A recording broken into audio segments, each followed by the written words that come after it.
தமிழ் சினிமாவில் 90s காலகட்டத்தில் மிகவும் பிரபலமான நடிகையாக இருந்தவர் தான் நடிகை சிம்ரன்.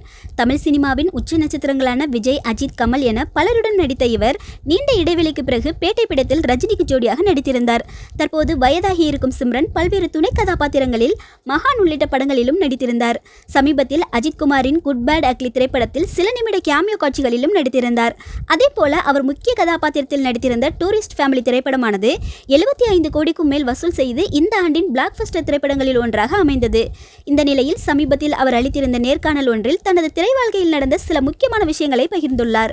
அதில் சந்திரமுகி படத்தில் ஜோதிகா நடித்த கங்கா கதாபாத்திரத்தில் நான் தான் நடிப்பதாக இருந்தது. அப்போது என்னுடைய குடும்ப சூழல் காரணமாக நான் அந்த படத்தில் நடிக்க முடியவில்லை. இதனால் ரஜினி சாருடன் நடிக்கும் வாய்ப்பானது பறிபோனது. அதன் பின்னர் நீண்ட இடைவெளிக்கு பிறகு பேட்டை படத்தில் அந்த வாய்ப்பானது கிடைத்தது. இதன் மூலம் ரஜினிக்கு ஜோடியாகும் வாய்ப்பு நிறைவேறியது என்று கூறியுள்ளார். சந்திரமுகி கேரக்டர்ல சிம்ரன் நடிச்சிருந்தா எப்படி இருக்கும்னு உங்களோட கருத்தை மறக்காம கமெண்ட் பண்ணுங்க.